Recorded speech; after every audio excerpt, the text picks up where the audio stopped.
Hello everyone, welcome to the next lecture of NCERT module. आज हम Indian polity class 8 शुरू करेंगे। तो इंडियन पॉलिटी क्लास 8 की जो बेसिक डिस्कशन शुरू होती है वो ये डिस्कशन से शुरू होती है कि एक सोसाइटी को कॉन्स्टिट्यूशन चाहिए क्यों। जैसे हमने पिछली क्लास में पढ़ा कि कॉन्स्टिट्यूशन इंडिया का क्या है, 3 पिलर्स क्या होते हैं, सेपरेशन ऑफ पावर क्या आती है, system of checks and balances क्या होता है, वो सब कुछ। तो हमें कॉन्स्टिट्यूशन चाहिए क्यों और कॉन्स्टिट्यूशन में एक्चुअली होता क्या है। बेसिकली कॉन्स्टिट्यूशन एक बुक होती है, कहने को तो एक सिर्फ रूल बुक है कॉन्स्टिट्यूशन, जिसके अंदर एक सोसाइटी की जितनी भी एस्पिरेशंस, ड्रीम्स और आइडियाज हैं उन्हें एक साथ लिखा जाता है। हम क्या चाहते हैं, हमारी क्या सोच है और हम क्या अचीव करना चाहते हैं, उसी से ही हमारा कॉन्स्टिट्यूशन बनता है।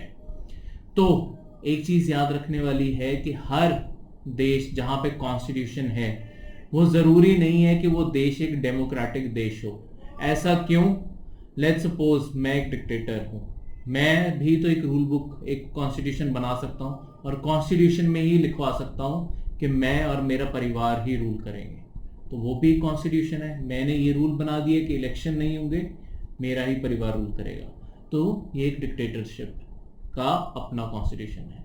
तो कॉन्स्टिट्यूशन कभी ये गारंटी नहीं करता कि देश हमेशा डेमोक्रेटिक होगा, और ये भी इंश्योर नहीं करता कि जिनका कॉन्स्टिट्यूशन नहीं भी है, रिटन कॉन्स्टिट्यूशन, वो डेमोक्रेटिक नहीं होंगे। जैसे कि यूनाइटेड किंगडम्स, यूके जो है, उनका रिटन कॉन्स्टिट्यूशन नहीं है। कोई भी ऐसी एक किताब नहीं है जो बताती हो कि यूके एक डेमोक्रेसी है।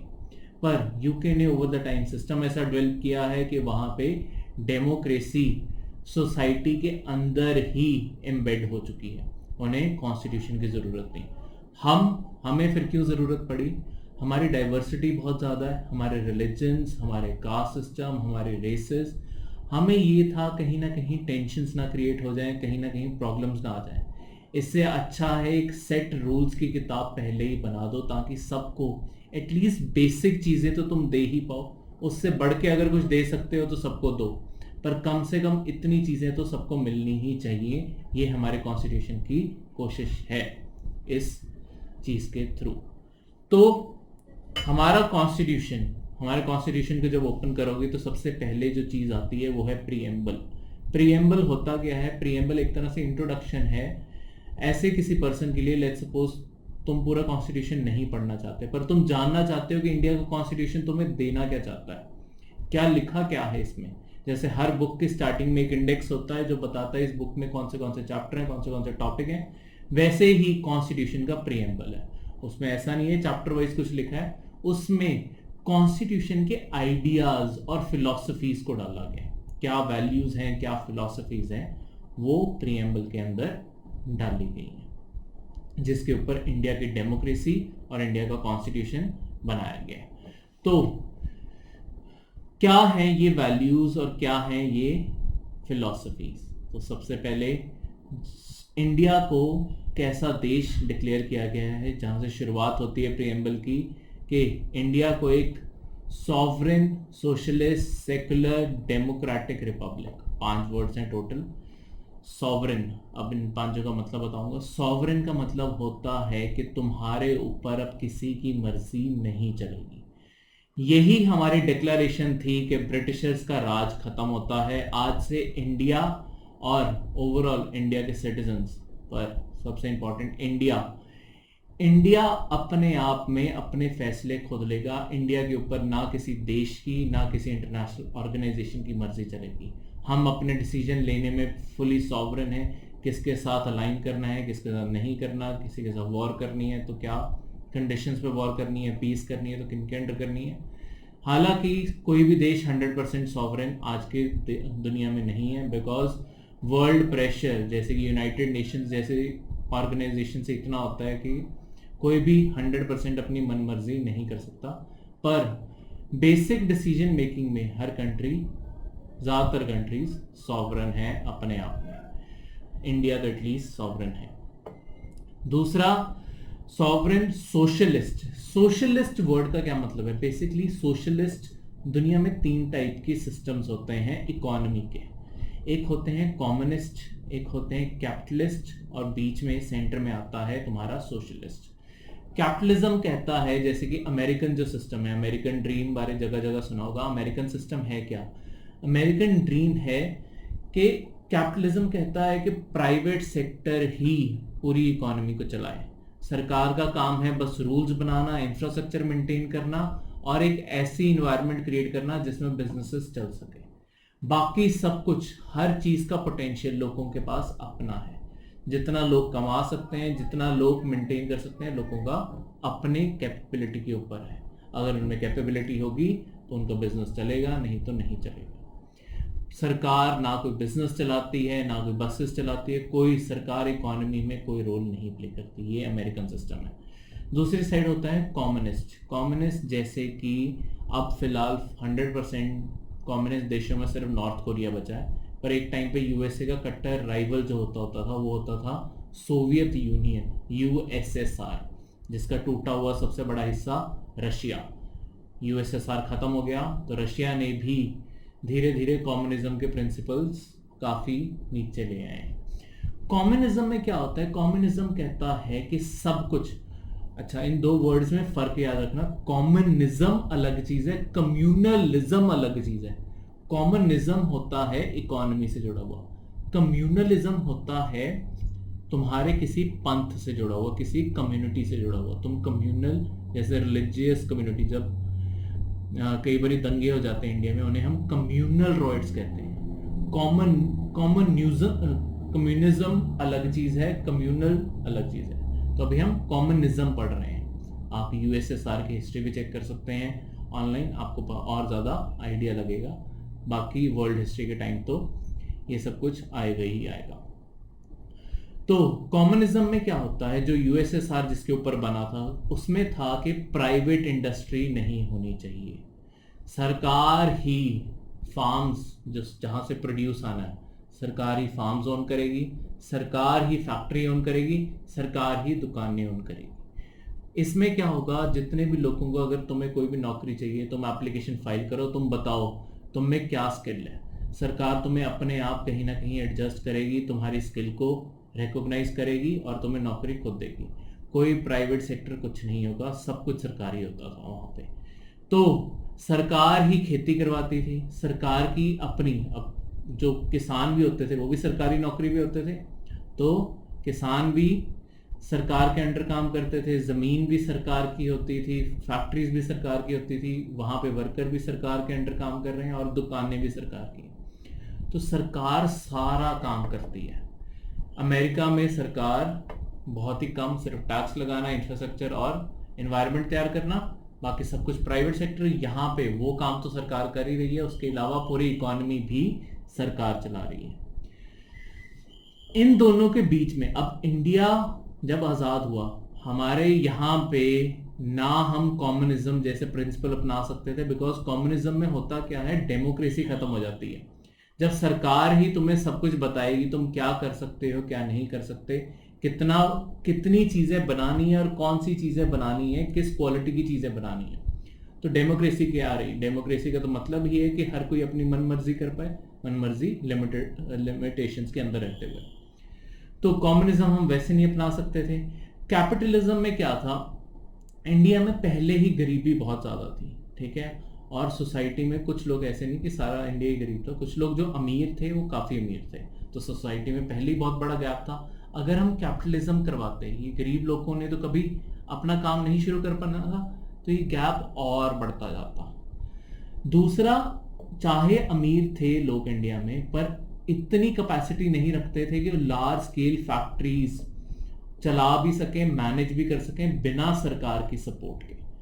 तो सरकार ने क्या किया, इनिशियली फैसला किया कि प्राइवेट सेक्टर को एक लिमिटेड रोल देते हैं, कम थोड़े से फील्ड्स में काम करने को कहते हैं, ताकि ऐसा ना हो कि ये हर फील्ड में पैसे लगा के बैठ जाए और निकले कुछ ना।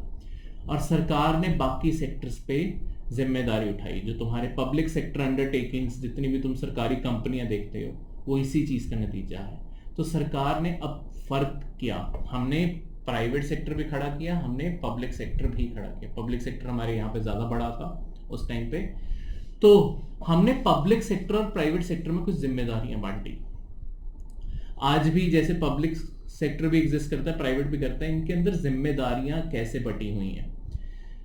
बेसिकली जिम्मेदारियां ऐसे नहीं है कहीं लिखा हुआ है या इनमें कोई एग्रीमेंट है, इनडायरेक्टली कंक्लूडेड चीज है कि ये इन्हीं चीजों के लिए काम करती हैं।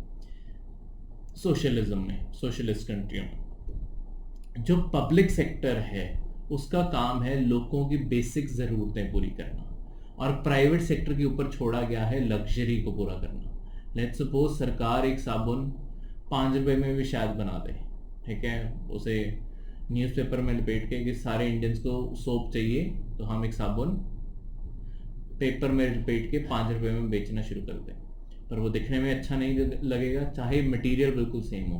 प्राइवेट कंपनी क्या करेगी, प्राइवेट कंपनी उसी सोप को एक कार्डबोर्ड बॉक्स में डालेगी, अच्छी रैपिंग करेगी, उसके बाद किसी बड़े एक्टर को हायर करेगी, उसकी फ़ोटो लगाएगी, एडवर्टाइजमेंट्स करेगी और उसी सोप को वो 50 में बेचेगी। तो ये जो 45 का गैप है, ये लग्जरी का गैप है। जिस आम इंसान को बस साबुन चाहिए था वो शायद सरकारी कंपनी से भी खरीद ले, जिसे लग्जरी चाहिए वो प्राइवेट सेक्टर के पास भी जा सकता है। ऐसा नहीं है कि क्वालिटी बिल्कुल सेम होती है, क्वालिटी में बहुत ज़्यादा फर्क कई बारी होता है, पर बेसिक ज़रूरतें सरकार पूरी करवा देती है, चाहे क्वालिटी थोड़ी कॉम्प्रोमाइज हो, ठीक है। तो ये चीज़ें बनाती हैं इंडिया को एक सोशलिस्ट देश। सोशलिस्ट देशों का बेसिक जो प्रिंसिपल है वो है वेलफेयर ऑफ द पीपल, लोगों का ध्यान करना। इसीलिए पब्लिक सेक्टर है, पब्लिक सेक्टर की कंपनीज हैं, उनका कोशिश यही है कि लोगों को और उनकी बेसिक ज़रूरतों को पूरा करते हुए सरकार लोगों की वेलफेयर का ध्यान रख पाए, ठीक है। तीसरी चीज़ जो इंडिया के कॉन्स्टिट्यूशन में है, प्रिएम्बल में है, वो है सेकुलर। सेकुलर क्या होता है? सेकुलर होता है धर्मनिरपेक्ष, किसी भी धर्म के साइड ना होना। जैसे कि इससे ऑपोजिट अगर तुम देश लगाओगे, जैसे पाकिस्तान ही लगा लो, पाकिस्तान अपने नाम में ही लिखता है कि वो इस्लामिक रिपब्लिक ऑफ पाकिस्तान है, यानी कि वहाँ की स्टेट का, वहाँ की गवर्नमेंट का एक धर्म है। वो कौन सा धर्म है? इस्लाम। वो किसी और धर्म में विश्वास नहीं करते, ठीक है। ऐसे ही यूरोप में वेटिकन सिटी है। वेटिकन सिटी में क्या है? वेटिकन सिटी क्रिश्चियन सिटी है, वहाँ पे क्रिश्चियनिटी को ही स्टेट का रिलीजन माना जाता है। नेपाल 2015 से पहले हिंदू स्टेट थी, वहाँ पे ऑफिशियल रिलीजन जो था वो हिंदुइज्म था। 2015 में नेपाल ने भी अपने आप को सेकुलर डिक्लेयर कर दिया, यानी कि धर्मनिरपेक्ष। स्टेट का अपना कोई धर्म नहीं है। अब सेकुलरिज्म भी दो टाइप का होता है, पॉजिटिव सेकुलरिज्म और नेगेटिव सेकुलरिज्म। नेगेटिव सेकुलरिज्म, सबसे पहले नेगेटिव सेकुलरिज्म का कंसेप्ट ही शुरू हुआ। बेसिकली सेकुलरिज्म का कंसेप्ट ही वेस्टर्न वर्ल्ड से आया है, तुम्हारे अमेरिका, यूरोप, इन जगहों से। यहाँ पे क्या होता था? चर्च होता था सिर्फ एक, मेजॉरिटी रिलीजन हमेशा से वहाँ पे क्रिश्चियनिटी रहा है। अब चाहे डाइवर्सिटी आने लगी है, पर अभी बहुत बड़ा होल्ड चर्च का ही है सोसाइटी में। तो पुराने ज़माने में चर्च डायरेक्टली इंटरफेयर करता होता था स्टेट के कामों में। बहुत सारी रिलीजन के नाम पे लड़ाइयाँ भी हुई हैं, चर्च के नाम पे लड़ाइयाँ भी लड़ी गई हैं। तो इस कारण बाद में जब अमेरिका ने सबसे पहले शुरुआत की, बाकी उसके बाद बाकी कंट्रीज ने भी, उन्होंने डिक्लेयर करना शुरू किया अपने आप को सेकुलर। सेकुलर, वेस्टर्न सेकुलर, जिसे हम नेगेटिव ऑफ सेकुलरिज्म कहते हैं। नेगेटिव सेकुलरिज्म में क्या होता है? नेगेटिव में होता है सारे रिश्ते तोड़ देना। सरकार ने, स्टेट ने बोला रिलीजन को कि तुम अपने रास्ते, तुमने जो रिलीजन में करना है करो, हमारा कुछ लेना देना नहीं, पर तुम हमारे काम में भी दखल नहीं दोगे। तो आज से हम दोनों बिल्कुल अलग अपने अपने फील्ड में काम करेंगे, एक दूसरे के फील्ड में दखल नहीं देंगे। अब जब हमने इंडिपेंडेंस डिक्लेयर की, हमारे आगे क्वेश्चन था कि हम सेकुलरिज्म करें तो कैसा करें। तो इंडिया ने अपना सेकुलरिज्म डिस्कवर किया, जिसे आज कहते हैं पॉजिटिव सेकुलरिज्म। पॉजिटिव सेकुलरिज्म में क्या होता है कि स्टेट ने बोला, इंडियन कॉन्स्टिट्यूशन ने बोला, मेरा कोई एक रिलीजन नहीं है। बेसिकली एक रिलीजन नहीं है, इसका ये मतलब नहीं है कि इंडिया के कॉन्स्टिट्यूशन का कोई भी रिलीजन नहीं है। इंडिया का कॉन्स्टिट्यूशन इनडायरेक्टली कहता है कि मेरे सारे रिलीजन्स हैं, ठीक है। ऐसा क्यों? हमारे आगे एक बहुत बड़ी रियलिटी ये थी कि हमारे इंडिया में कोई एक रिलीजन नहीं है, हमारे इंडिया में बहुत सारे रिलीजन है। पर बहुत सारे रिलीजन्स होने के साथ साथ होता क्या है, हमारे इंडिया में 85% लोग हिंदू हैं। तो एक क्लियर मेजॉरिटी पड़ती है एक सिंगल रिलीजन की। तो इस मेजॉरिटी का 80% के राउंड है, ठीक है। तो इस क्लियर मेजॉरिटी का ऐसा ना हो कि कल मेजॉरिटी डोमिनेशन शुरू हो जाए। अगर स्टेट अपने आप को बिल्कुल अलग कर लेगी तो हिंदुइज्म का डोमिनेशन शुरू हो जाएगा, बाकी रिलीजन्स को प्रॉब्लम ना आए। अब प्रॉब्लम्स कैसे? बेसिकली कि अगर आप बाकी रिलीजन्स देखोगे, चाहे परसेंटेज में छोटे लगते हैं, पर इंडिया की पॉपुलेशन इतनी बड़ी है कि हर रिलीजन की पॉपुलेशन लाखों या करोड़ों में भी जाती है। तो करोड़ों लोगों को तुम अनसेटिस्फाई नहीं कर सकते, दुखी नहीं कर सकते ये कह के कि आज से हम तो रिलीजन में दखल ही नहीं देंगे। और मेजॉरिटी रिलीजन अगर डोमिनेट करने लग जाए तो होगा क्या? सोसाइटी में टेंशन्स क्रिएट होंगी, दंगे होंगे, तो इंडिया अनस्टेबल होगा। तो इंडिया की जो यूनिटी है, हम जो एक साथ जुड़े हुए हैं, इसमें दरारें आ जाएंगी। हम एक साथ नहीं जुड़े रह सकते। तो हमारे यहाँ पे सेकुलरिज्म का एक नया कंसेप्ट लाना ज़रूरी था, जिसे पॉजिटिव सेकुलरिज्म बोला जाता है। इसमें होता क्या है, हमने बोला कि सारे रिलीजन्स, स्टेट ने बोला मेरा कोई एक रिलीजन नहीं है, मेरे सारे रिलीजन है। सारे रिलीजन का ये मतलब नहीं कि हम रिलीजियस स्टेट बन गए। हमने कहा कि मेरा कोई एक रिलीजन नहीं, हम सबसे गैप बना के रखेंगे। स्टेट ने बोला हम सबसे गैप बना के रखेंगे। हम तब तक तुम्हारे रिलीजन्स में इंटरफेयर नहीं करेंगे जब तक कोई बुरी चीज़ तुम्हारे रिलीजन्स में नहीं हो रही। लेट्स सपोज कोई रिलीजन के लोग बलि चढ़ाने लग जाएं इंसानों की, तो ऑब्वियसली ये तो स्टेट के कानून के खिलाफ ही है। तो ऐसी चीज़ों को, रिलीजन को मान्यता नहीं दी जा सकती ऐसी चीज़ों में। तो इस कारण ऐसी चीज़ों के चलते हुए स्टेट ने एक पॉलिसी रखी स्ट्रैटेजिक इंटरवेंशन की, कि जब ज़रूरत पड़ेगी ऐसी किसी चीज़ में, तब हम स्ट्रैटेजिक इंटरवेंशन, ज़रूरत पड़ने पे तुम्हारे रिलीजन्स में दखल ज़रूर देंगे और उन चीज़ों को ठीक करेंगे। जैसे इंडिया में कई सारे टेम्पल्स, कई बार अभी पीछे कुछ सालों में इश्यूज उठे हैं कि वुमेन्स को टेम्पल एंट्री नहीं हो रही थी। वो सब कुछ सुप्रीम कोर्ट गए, सुप्रीम कोर्ट ने उन्हें रिलीफ दिलवाया कि वुमेन्स को भी प्रे करने का उतना ही हक है जितना मेन को है। तो ये सारे टेम्पल्स ओपन किए जाए। तो बहुत सारी कंट्रोवर्सीज उसके साथ अभी भी चलती रहती हैं, अखबारों में आप पढ़ लोगे। बिकॉज पुराने रिलीजन्स को अपनी डोमिनेशन तोड़नी कभी पसंद नहीं है, ठीक है। अगर वो मेल डोमिनेटेड हैं तो उन्हें आज भी मेल डोमिनेशन रखनी ही वैसे ही पसंद है, पर यह डेमोक्रेसी और इक्वालिटी के प्रिंसिपल के खिलाफ है। इस कारण इंडिया और इंडिया का कॉन्स्टिट्यूशन इसे सपोर्ट नहीं करता। इस कारण धीरे धीरे, चाहे one step at a time, पर ये चीज़ें ख़त्म होती जा रही हैं इंडिया में। नेक्स्ट चीज़ है, इंडिया ने अपने आप को डेमोक्रेटिक डिक्लेयर किया। अब डेमोक्रेटिक क्या होता है? डेमोक्रेटिक होता है लोगों द्वारा चुनी गई सरकार। अब यहाँ पे हमने प्रीएम्बल में कॉन्स्टिट्यूशन के बिल्कुल स्टार्टिंग में ही लिख दिया कि इंडिया एक डेमोक्रेटिक देश होगा, यानी कि लोग ही यहाँ की सरकारों को चुनेंगे, लोग ही डिसाइड करेंगे कौन उनके ऊपर गवर्नेंस करेगा। लास्ट फैक्टर जो यहाँ पे बनता है वो है रिपब्लिक। अगर आपने अपना पासपोर्ट देखा होगा, पासपोर्ट के ऊपर भी लिखा होता है Republic of India. Republic word का मतलब क्या है? बेसिकली डेमोक्रेसी में रिपब्लिक वर्ड जब भी तुम देखोगे उसमें हमेशा एक ऑफिस को देखोगे, वो है हेड ऑफ द स्टेट को। इंडिया में हेड ऑफ द स्टेट, पूरी स्टेट का, पूरी इंडियन स्टेट का हेड कौन है? वो है प्रेसिडेंट ऑफ इंडिया। जहां जिस देश में हेड ऑफ द स्टेट जो होता है वो इलेक्टेड होता है। अब इलेक्शन दो टाइप से हो सकते हैं, डायरेक्ट भी, इनडायरेक्ट भी। डायरेक्ट इलेक्शन जैसे कि अमेरिका में होते हैं और इनडायरेक्ट इलेक्शन जैसे कि इंडिया में होते हैं। हम आगे प्रेसिडेंट के दोबारा पढ़ेंगे तब बताऊंगा। पर इनडायरेक्ट जैसे कि आपको पता ही, आप प्रेसिडेंट के इलेक्शंस में कभी भी वोट नहीं डालते हो, आपके रिप्रेजेंटेटिव्स आपके बिहाफ पे प्रेसिडेंट चुनते हैं। पर प्रेसिडेंट हमेशा इंडिया का सिटीजन होता है और एक्चुअली कोई भी बन सकता है। तो हेड ऑफ द स्टेट मतलब अगर बेसिक क्राइटेरिया पूरा करोगे तो इंडिया के प्रेसिडेंट तुम बन सकते हो एक दिन। वही चीज अमेरिका में है। अमेरिका में डायरेक्टली चुना जाता है लोगों द्वारा। जहां पे भी head of the state elected होगा, चाहे वो डायरेक्टली हो चाहे वो इनडायरेक्टली हो, उसे तुम कहोगे, उस देश को तुम कहोगे कि वो एक रिपब्लिक देश है। इसका ऑपोजिट पड़ता है मोनार्कल। अब हमने पहले पढ़ा था कि डेमोक्रेसी और मोनार्की अलग अलग टाइप की सरकारें हैं। अब यहाँ पे ये दोनों वर्ड्स एक साथ आ जाते हैं। मोनार्कल डेमोक्रेसी, हमारी जो डेमोक्रेसी है वो है रिपब्लिकन डेमोक्रेसी।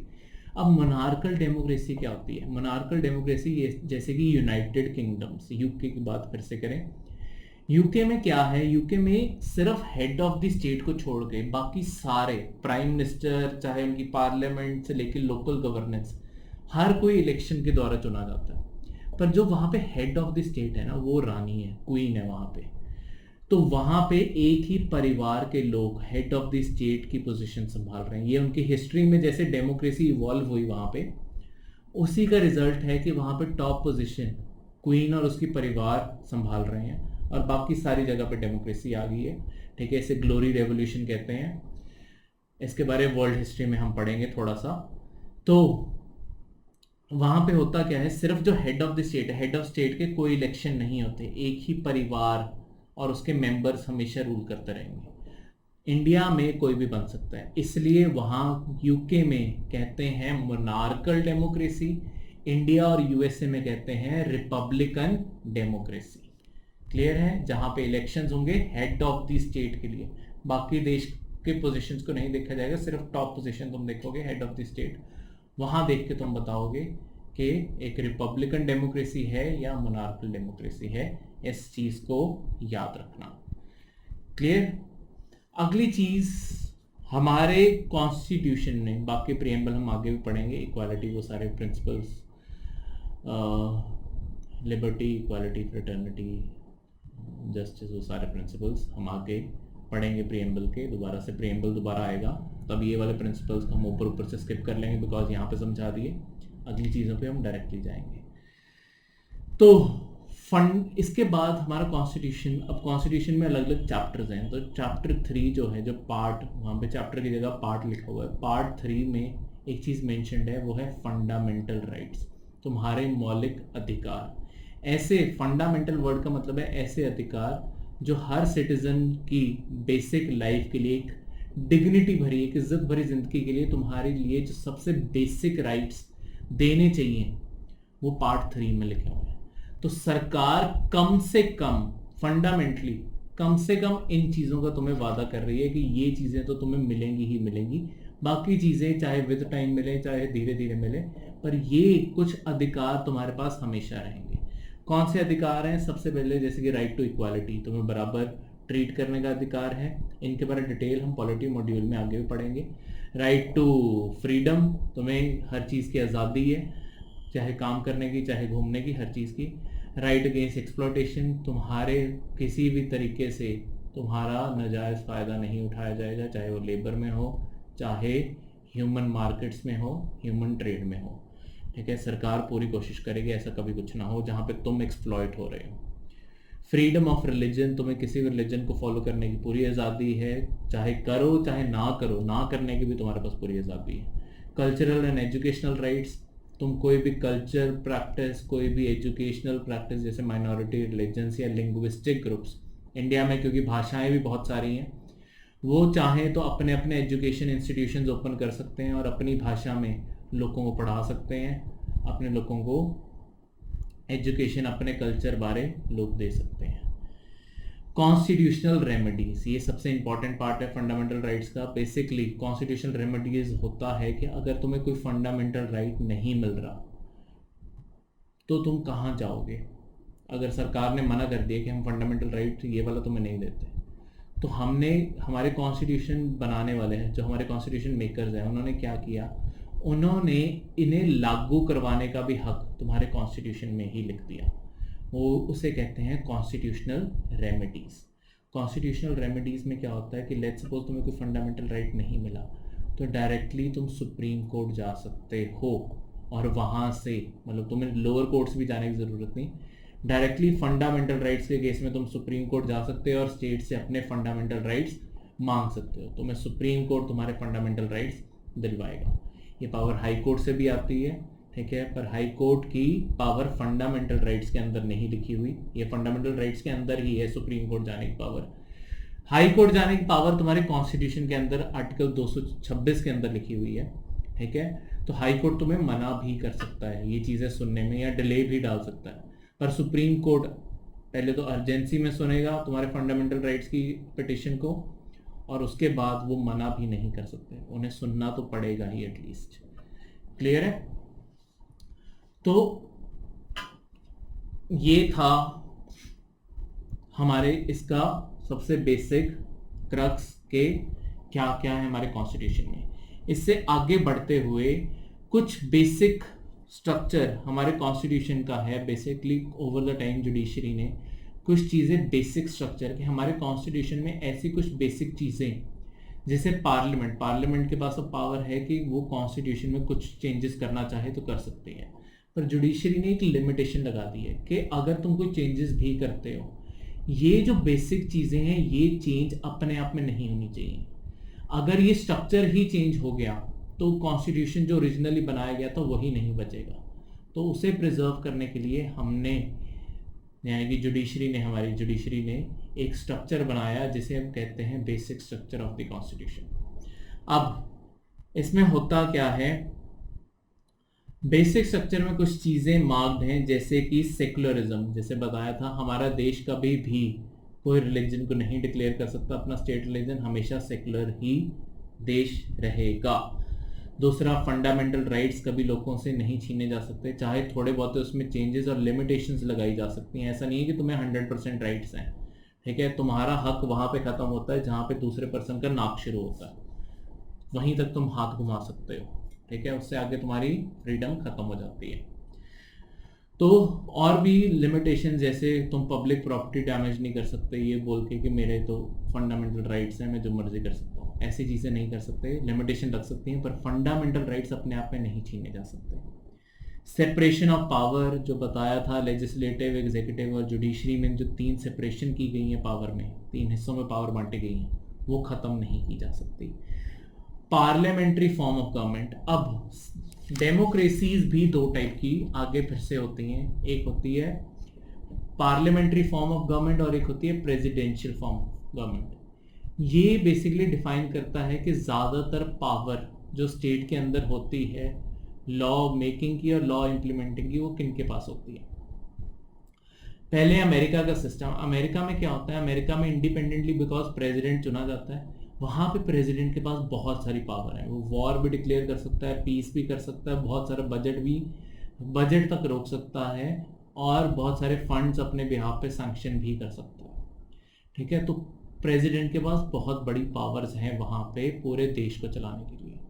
इंडिया का प्रेसिडेंट ऐसा नहीं है। इंडिया के प्रेसिडेंट में, और इवन यूके की जो क्वीन है, वहाँ पे क्वीन के पास इतनी कोई पावर नहीं है। इन्हें सिर्फ एक तरह से रबड़ स्टैम्प बोला जाता है इंडिया के प्रेसिडेंट को भी। बेसिकली क्यों, उनका काम है हर डॉक्यूमेंट पे वो स्टैम्प करके साइन करना, उनके नाम पे सरकार चलती है, पर एक्चुअली उनके पास कोई पावर नहीं है सरकार चलाने की।